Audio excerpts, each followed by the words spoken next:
Barishal board 2019 তোমাদের JSC পরীক্ষা 2019 সালে বরিশাল বোর্ডে এই প্রশ্নটা আসছিল। আমরা অষ্টম শ্রেণীর তৃতীয় অধ্যায় কমপ্লিট করতেছি, ওই ভিত্তিতে আমরা অনেকগুলি বোর্ড কমপ্লিট করছি। তো আজকে আমরা কমপ্লিট করতেছি বরিশাল 2019-এর গুরুত্বপূর্ণ বোর্ডটা। তো দেখেন এখানে আমাদের প্রশ্নে কী কী দেওয়া আছে। যদি আমরা ক নাম্বারটার দিকে তাকাই, আমাদের কাছে বাগানের প্রস্থকে গজে প্রকাশ করতে বলছে। তো বাগান কই আছে? একটি আয়তাকার বাগানের দৈর্ঘ্য এবং প্রস্থ যথাক্রমে এত এবং এত। তাইলে দৈর্ঘ্য হইতেছে প্রথমটা, প্রস্থ হইতেছে পরেরটা, মানে 90। এই 90 যে মিটারে দেওয়া আছে, এই জিনিসটা আমাদের গজ এই এককে প্রকাশ করতে হইব। তাহলে সবার প্রথমে আমাদের জানতে হইব গজ আর মিটারের সাথে সম্পর্কটা কি। যদি এটা জানি, জাস্ট একটা গুণ করলে আমাদের কাজ শেষ। তো আমরা ক নাম্বার দিয়ে যদি কাজ শুরু করি, প্রথমে আমরা লিখতেছি আমরা জানি। আমরা একটা তথ্য জানি। আমাদের তথ্যটা হচ্ছে এইরকম: 1 গজ সমান 0.914 মিটার। এইটুক তথ্য শুধু তোমার জানতে হইব। এবার কথা হইতেছে, আমরা মিটার থেকে গজে নিতে চাইতেছি। কিসে? মিটার থেকে গজে প্রকাশ করতে চাইতেছি। আর যেটা আমরা বের করতে চাই, মানে যে মানটা আমরা বের করছি, সবসময় হাতের ডান রাখা ট্রাই করি। যেহেতু আমরা বের করতে চাইছি গজে, তো আমরা এই বিষয়টা এইভাবে না লিখে যদি এইভাবে লিখি, কোনো প্রবলেম আছে কি? এত মিটার সমান 1 গজ। প্রক্রিয়াটা কি বুঝছি? এত মিটারে কত গজ হয়? 1 গজ। তাহলে যদি একটু ঐকিক নিয়মের হেল্প নেই, 1 মিটারে তাহলে কম হওয়ার কথা। কম হইলে এটা ধরে এটা কী করতে হবে? ভাগ। তো ভাগ দিয়ে দিলাম 0.914 গজ। আসলে কিন্তু কম হইতো না, উল্টাটা বেশি হইব। কিন্তু আমরা ঐকিক নিয়মে একের আসলে এভাবে চিন্তা করি যে এক ধারা যদি ভাগ যায় তাহলে ব্যাপারটা হয়তো কম হইব, ভাগ দিয়ে দিই। এজন্য এই মানটা একের থেকেও কম। তাহলে এটা দ্বারা যদি তুমি একের ভাগ করো, যে ভাগফলটা বের হইব সে একের থেকে বড় বের হইব। যাক, আমরা জটিলতা এড়াই, আমরা সিম্পল কথা মনে রাখতেছি। সিম্পল কথা কি? 1 গজে এত মিটার। আমরা এবার যে মিটার 90 মিটারটা সেটা আমরা গজে রূপান্তর করতে চাইতেছি। তো এই জন্য আমরা কী করছি? লেখা নিছি যে এত মিটারে 1 গজ। তাহলে 1 মিটারে কত? এটার দ্বারা ভাগ করছি, এত গজ। এবার আমাদের দিয়ে দিছে কত? 90। কত দিয়ে দিছে? 90 মিটার। 1 মিটার যদি এতটুকু গজ হতে পারে, 90কে অবশ্যই বেশি হবে না। আর বেশি হলে আমরা কী করি? গুণ। আর গুণ হলে কই লেখা লাগে? উপরে। 1-এর সাথে 90 গুণ হয়েছে 90। তাহলে এক আর নতুন করে লেখার কিছু নাই, নিচে যা আছে তা বসায় দাও। এত গজ। এবার তুমি একটা ক্যালকুলেটরের হেল্প নাও, যেটাতে তোমার জাস্ট একটা ভাগ করতে হইব। কি করতে হইব? এই 90-রে ভাগ দিতে হইব। 90-রে তুলতে হয়, তারা ভাগ দিতে হইব 0.9144 এটা দ্বারা। তাহলে আমরা কত পেয়েছি মান? 98 আচ্ছা, এখানে একটা ইম্পর্টেন্ট জিনিস বুঝাইতেছি, একটু খেয়াল দিও। 2 5 1 9 6 8 5 0 3 9 থামি নাকি আরও লিখতে হবে? যে থেমে গেলাম এই পর্যন্ত দিয়া আর না লিখলাম। এই যে বিশাল একটা মান দেওয়া আছে, কিন্তু আমরা সাধারণত দশমিকের পরে যদি 3টা ঘর নেই তাইলেই কাজ হয়ে যায়। 2টা নিলেও হয়, কিন্তু আমি বলতেছি তোমরা 3টা নিও। তো 3টা নেওয়ার জন্য তোমরা যে বিষয়টা ফলো করবা, দেখো এটার দিকে তাকাও। 10 মিনিট 2টা ঘর তুমি কোনো চিন্তা ছাড়া লিখে দিবা। কিন্তু 3 নাম্বার ঘরটা লেখার আগে তুমি 4 নাম্বার ঘর দিয়ে একটু তাকাইবা। 4 নাম্বার ঘরের মানটা যদি 4-এর থেকে বড় হয়, 4-এর থেকে কি হয়? বড় হয়। আমাদের 3 নাম্বার ঘরের মান 1 বাড়াই দিবা। মানে এখানে যদি 1 না থাকে, ধরো 9ই থাকতো, তাহলে আমি এই ঘরটার মান 1 বাড়ায় 6 লিখে দিতাম। কিন্তু এখানে মানটা যেহেতু 1, 4-এর থেকে ছোট, তাহলে এই 3 নাম্বার ঘরের কোনো পরিবর্তন হইব না, যা আছে ঠিক তাই। বুঝছি? তাহলে এগুলোর প্রয়োজন নেই, এতগুলো লিখছে, এগুলো মুছে দিতেছি। আমাদের ফাইনাল অ্যান্সার এই যেটা। বুঝছি? এর তোমাদের বোঝানোর জন্য এত বিস্তারিত তুলছিলাম। এত গজ। অ্যান্সার কিন্তু শেষ। আমাদের কি জানতে চেয়েছিল? আমাদের যে প্রস্থটা ছিল 90 মিটার, ওইটার কিসে প্রকাশ করতে বলছে? গজে। তো আমরা জানি দিয়ে আমরা লিখছি মিটারের সাথে গজের সম্পর্কটা কি। আমরা জানি 0.9144 মিটারে 1 গজ। তাহলে 1 মিটারে কত? ভাগ করছি। আর 90 কত বেশি হবে, এই জন্য কী করছি? গুণ করছি।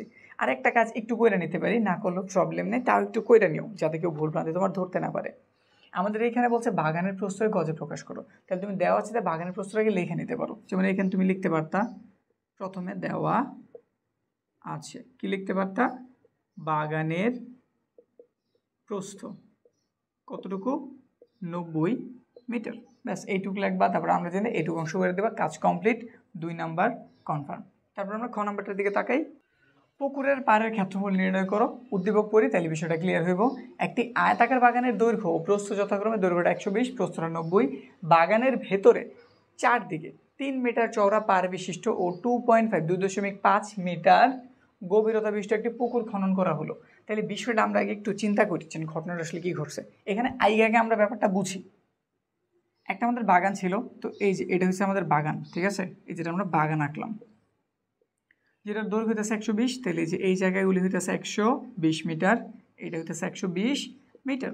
তারপর প্রস্থ ছিল 90, তাহলে এই অংশটা হইতেছে প্রস্থ 90 মিটার, 90 মিটার।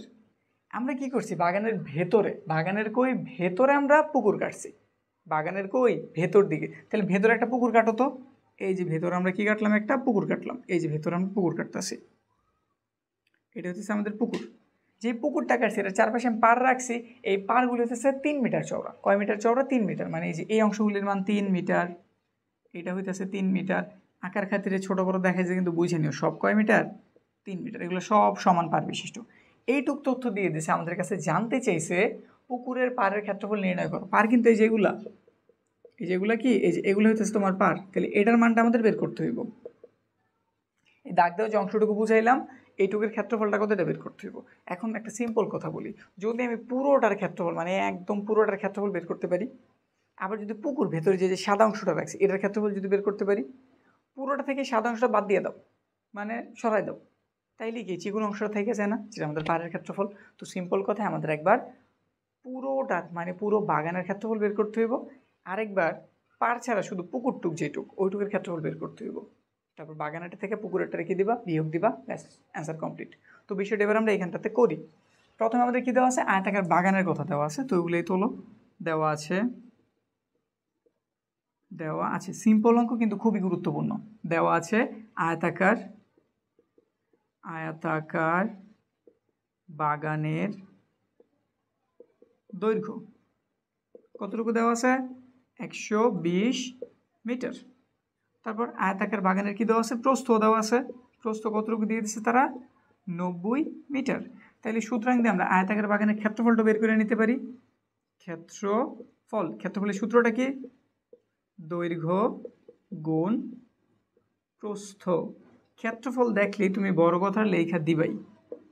দৈর্ঘ্যের মান 120, প্রস্থের মান 90 বর্গমিটার। একটু গুণ করো, 120-এর সাথে 90টা গুণ করো, 120 গুণ 90 পাওয়া গেছে 10,800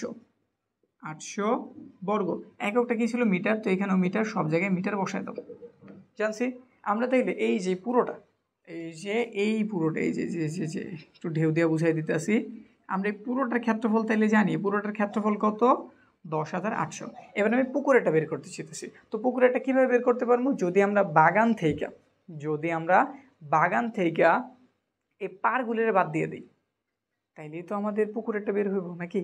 তো এই কাজটা করি আমরা। প্রথমে দৈর্ঘ্য বরাবর, কোন বরাবর, দৈর্ঘ্য বরাবর এই রাস্তাটুকু বা পাড়টুকু বাদ দিয়ে দিতেছি। তাহলে আমরা লিখতেছি পার বাদে, পার ছাড়া আর কি, পার বাদে পুকুরের দৈর্ঘ্যটা প্রথমে ছিল কত, 120, কারণ এটার ভেতরে, বাগানের ভেতরেই কিন্তু আমরা কি কাটছি, পুকুর কাটছি, এই জন্য লিখলাম আমরা 120। এবার পার বাদ দিয়ে দিতে হইব, পার কত মিটার, 3 মিটার, তো লিখলাম আমি 3।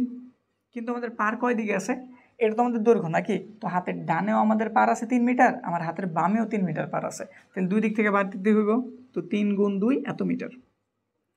এখানে পাইলাম 120, বিয়োগ হইতেছে 6 মিটার, বিয়োগ করলে পাইলাম 114 মিটার।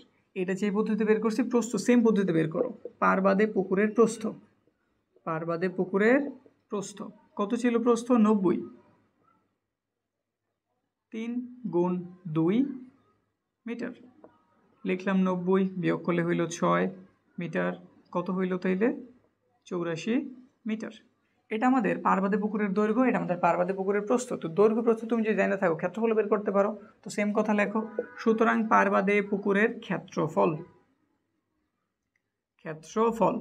সূত্র লেখার কোনো প্রয়োজন নেই, কারণ মাত্র একবার তুমি সূত্রটা লিখছো। তাহলে এখানে জাস্ট গুণ করো, দৈর্ঘ্য 114, তার সাথে গুণ হইতেছে প্রস্থ 84, ক্ষেত্রফল আছে এই জন্য লিখতে হবে কি, বর্গ মিটার। তো গুণ করি, 114 আর 84 গুণ করতে হইব, 114 আর 84 গুণফল, 114 গুণ 84 পাওয়া গেছে 9,576, 9,576 বর্গ মিটার। এখন তুমি ভেতরেরটার ক্ষেত্রফল জানো, পুরাটার ক্ষেত্রফল হচ্ছে 10,800, আর ভেতরের টুক মানে পুকুরটুকের ক্ষেত্রফল হচ্ছে 9,576। তাই এই বড়টা থেকে এটার খালি বিয়োগ দিয়ে দাও, বড় ক্ষেত্রফল থেকে ছোট ক্ষেত্রফলের বিয়োগ দাও, তাইলেই তোমার পাড়ের ক্ষেত্রফল বের হয়ে গেছে। তো লিখতেছি পাড়ের ক্ষেত্রফল, সুতরাং পাড়ের ক্ষেত্রফল কত? 10,800 বিয়োগ 9,576 বর্গ মিটার। দেখি বিয়োগ করলে কত পাওয়া যায়। বিয়োগ করলে আমাদের মান পাওয়া গেছে 1224 বর্গ মিটার। তাইলে আমাদের এই যে চিকন পাড় দেখতেছে 3 মিটার কইরা, এটার ক্ষেত্রফল কতটুকু? 1224 বর্গ মিটার। বুঝছি। এবার তাহলে আমরা গ নাম্বারটার দিকে তাকাই। গ নাম্বার, পানিপূর্ণ পুকুরটি পানি শূন্য করতে কত সময় লাগবে তা নির্ণয় করো। পুকুরটা একদম পানি পূর্ণ করতেছি, তো এতে কী পরিমাণ পানি ধারণ করবে এটা কি জানি? তার আয়তনের সমান। কোনো কিছু তার আয়তনের সমান পানি, বায়ু বা যে কোনো কিছু ধারণ করতে পারে। তাহলে প্রথম কাজ হইতেছে আমাদের পুকুরের কি নির্ণয় করতে হইব? আয়তন নির্ণয় করতে হবে। আর আয়তনের জন্য কী কী লাগে? দৈর্ঘ্য, প্রস্থ, উচ্চতা। তো আমরা লিখতেছি, আমরা গ নাম্বার কাজ শুরু করলাম। আমরা খ থেকে কিন্তু পুকুরের দৈর্ঘ্য, প্রস্থ জানছি, উচ্চতা বা গভীরতা তারা দিয়ে দিচ্ছে 2.5 মিটার। তো আমরা লিখতেছি খ হতে কি কি জানছি? পুকুরের দৈর্ঘ্য। পুকুরের দৈর্ঘ্য কত জানছিলাম?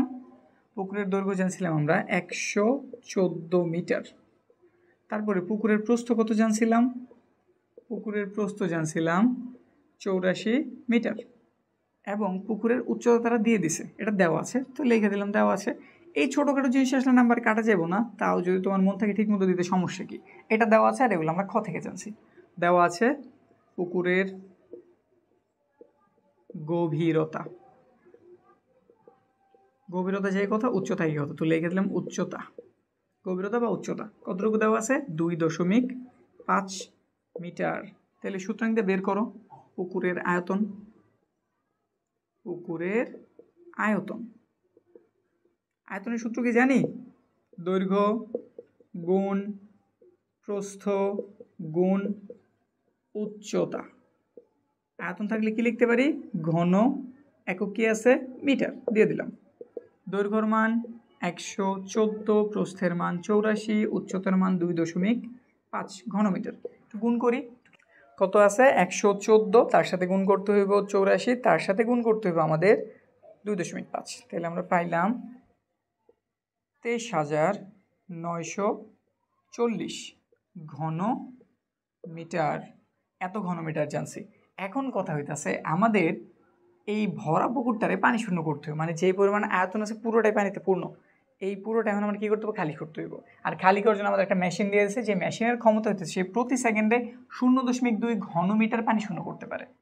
ঠিক আছে, তাহলে আমাদের মূলত সময়টা প্রয়োজন। তাহলে এই কথাটার আগে লেখো, সময়টার পরে লেখো। কীভাবে লিখবা? এই যেভাবে, 0.2 ঘন মিটার পানি শূন্য করা যায় কত সময়ে? 1 সেকেন্ডে। 1 সেকেন্ডে।